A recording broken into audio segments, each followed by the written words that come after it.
আমি আজকে একটা এই কেন্দ্র নিয়ে একটা হ্যাম্পারের মধ্যে পড়ছি। হ্যাম্পারটা হচ্ছে ওর আমার বোনের অ্যাডমিট কার্ডের মধ্যে যে কেন্দ্র নাম লেখা ছিল, এটা আমি কেন্দ্রটা খুঁজে পাইনি।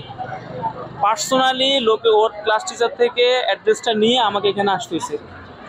এখন এটা বলেন কেন? এই যে দেখেন আমার বোনের অ্যাডমিট কার্ডের মধ্যে কি লেখা, আইডিয়াল হাই স্কুল, বাট আমি কেন্দ্রে এসে দেখতেছি হচ্ছে কেন্দ্রের ইয়ের মধ্যে লেখা হচ্ছে ideal school and college, English version. আবার আমি যখন হচ্ছে ওর সিট প্ল্যানটা দেখছি, সিট প্ল্যানের মধ্যেও লেখা হচ্ছে ideal school and college, but seat প্ল্যানের সাথে আর অ্যাডমিট কার্ডের সাথে কোনো মিল নেই। এটা নিয়ে আমার আছে একটা হ্যারাসমেন্টের মধ্যে পড়তে হয়েছে, একটা আমি প্রবলেমের মধ্যে পড়তে হয়েছে।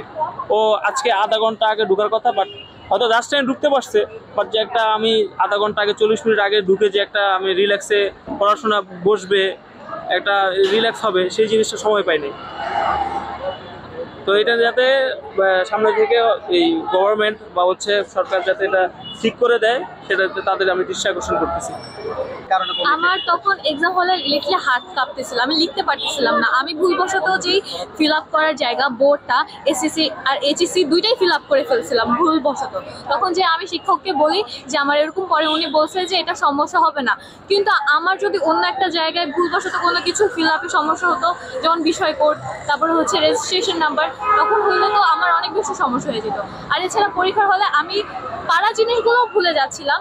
আরেকটা জিনিস, আমাদের হচ্ছে এবারের এক্সামে ঢাকা বোর্ডের মধ্যে অলওয়েজ সবসময় থাকি শুভা, মমতা দি, তারপরে হচ্ছে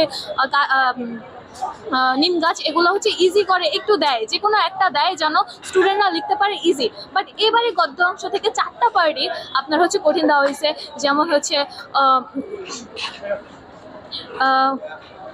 পল্লী সাহিত্য, তারপর হচ্ছে সাহিত্যের রূপরীতি, তারপর হচ্ছে এখানে দেওয়া আছে শিক্ষা ও মনুষ্যত্ব, তারপর হচ্ছে আপনার এগুলোই দেওয়া হয়েছে। 71 দিনগুলো তাও একটু ইজি ছিল, বাট ওইখানে অনেক টপিক নিয়ে বলা হয়েছে।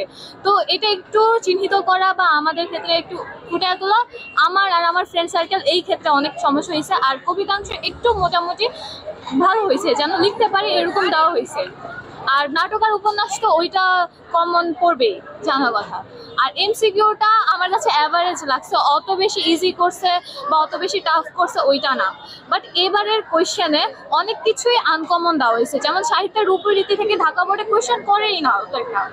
যেমন শুভা, প্রত্যেকটা বিগত সালের বোর্ড কোয়েশ্চেন দেখেন ঢাকা বোর্ডে শুভা গল্পটা অবভিয়াসলি থাকবে।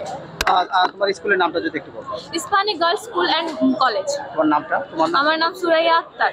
আচ্ছা, এই যে সমস্যাটা হয়েছে কেন্দ্র নিয়ে, এটা কি শুধুমাত্র তোমার জন্য নাকি তোমার যারা ক্লাসমেট আছে সবার জন্য? আমি তো লেট করে আসছি, আমার ক্লাসমেট ওরা আরো লেট করে আসছে। এখন আমি জানি না, আমি জিজ্ঞেস করতে পারিনি যে তোমরা আসলে কেন্দ্রটাকে খুঁজতে সমস্যা হয়েছে নাকি অন্য কিছু।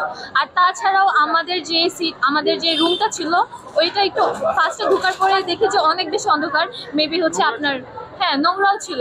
প্লাস আমার ফ্রেন্ড হচ্ছে যখন লেট করে আসে, ওর টেবিলের ভিতরে জায়গা আছে বক্স করে, ওইখানে মেবি স্টুডেন্টদের খাবার জিনিসপত্র প্যাকেট এগুলো ছিল, তো একটু নোংরা ছিল, ধুলাবালিও ছিল। আমার ক্ষেত্রে অনেক ধুলাবালি লাগছে। আর পাশাপাশি এই যে কলহল একটা পরিবেশ, পাশেই হচ্ছে রাস্তা, এটার মধ্যে লিখতে গেলে মনোযোগ হচ্ছে সরে যায়। আর আমার সিট পড়ছে হচ্ছে একদম জানালার পাশে।